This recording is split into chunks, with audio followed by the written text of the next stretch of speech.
എന്നാൽ ഞാൻ മുമ്പ് പറഞ്ഞ പോലെ ഒന്ന് റിലാക്സ് ചെയ്യാൻ നമുക്കൊരു ഷോർട്ട് ഫിലിം കണ്ടാലോ?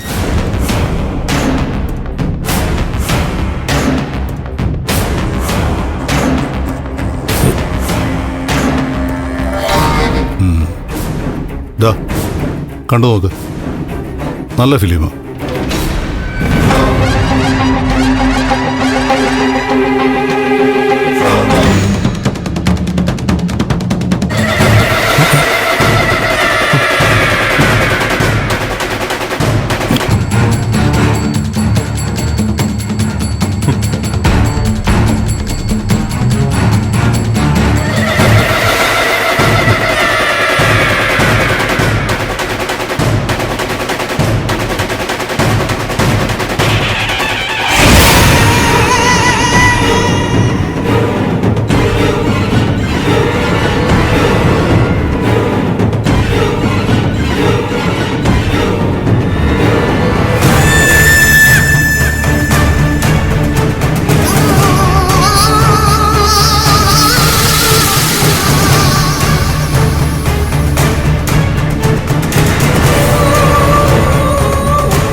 എങ്ങനുണ്ട്?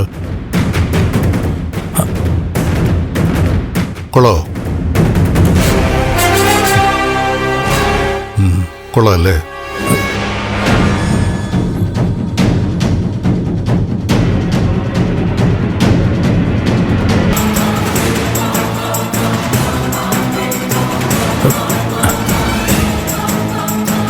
ഒരു ഉഗ്രം വീഡിയോ കാണിച്ചിട്ട് നിങ്ങൾ അഭിപ്രായമൊന്നും പറഞ്ഞില്ലല്ലോ.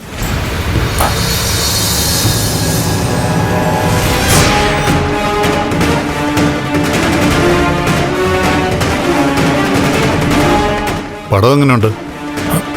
ത്രില്ലറാണോ, കോമഡിയാണോ, അതോ ഹൊറർ മൂവിയാണോ? ഒരു കാര്യം ചെയ്, നന്ദനിക്ക് വന്നേ.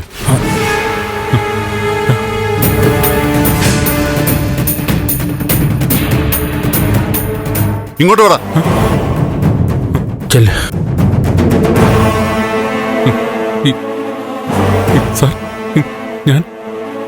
നന്ദൻ വാ, നമുക്ക് വിശദമായിട്ട് സംസാരിക്കാം. സാർ, നമുക്ക് ചോദ്യം ചെയ്യുന്ന റൂമിലേക്ക് പോവാം. അവിടെ ചോദ്യം ചെയ്യാനുള്ള ഫുൾ സെറ്റപ്പും ഉണ്ട്. പിന്നെ ഇപ്പോഴത്തെ ചില നിയമങ്ങൾ അനുസരിച്ച് ചോദ്യം ചെയ്യുന്നതൊക്കെ റെക്കോർഡ് ചെയ്യുകയും വേണം. സാർ, എന്നൊന്നും ചെയ്യല്ലേ. ഏയ്, നേരാൻ വണ്ണം നിന്നാ ഞാനൊന്നും നുള്ളി നോക്കുക പോലും ചെയ്യില്ല.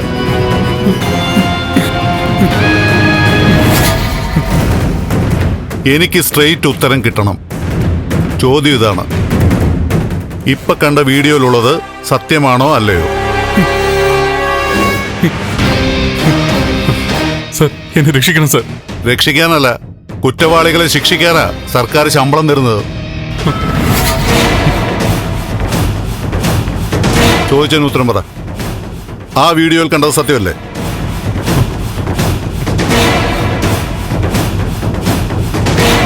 നീയല്ലേ ഋഷിയെ കൊന്നത്?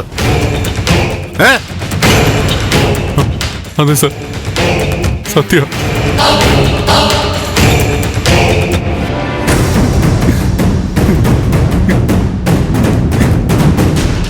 സത്യം സാറേ,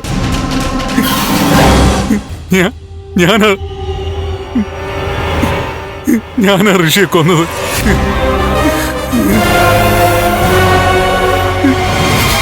അറിയാതെ പറ്റിപ്പോയതാ സാറേ. മതി മതി, അത് കേട്ടാ മതി. ഇനിയിപ്പോ കൂടുതൽ ചോദ്യം ചെയ്യേണ്ട ആവശ്യമൊന്നുമില്ല. കോടതിയിൽ ഹാജരാക്കാൻ പോവാണ്. അവിടെയും കുറ്റം ഏൽക്കണം. സാറെ രക്ഷിക്കണം, ഞാൻ കാല് പിടിക്കാം. എന്നെ അറസ്റ്റ് ചെയ്തുകൊണ്ട് പോയ എന്റെ അമ്മ, അച്ഛൻ, എന്റെ ദേവി, അവര് പിന്നെ മരിച്ച ആളിനോട്ടടാ അച്ഛനും അമ്മയൊക്കെ.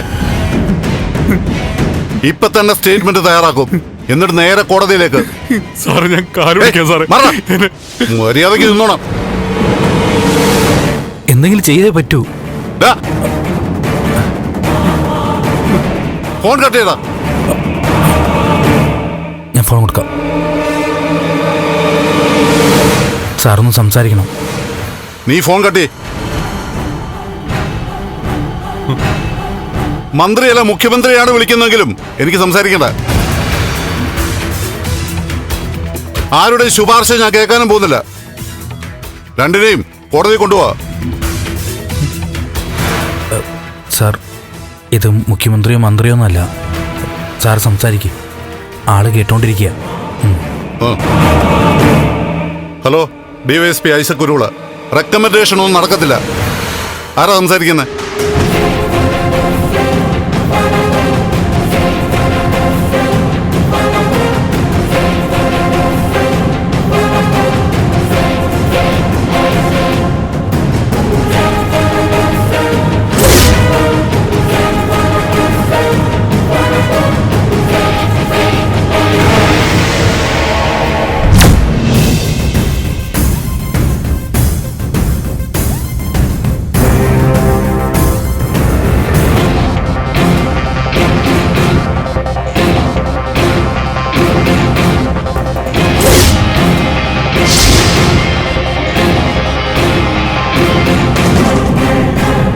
ആ, ശരി ശരി, ഞാൻ നോക്കട്ടെ.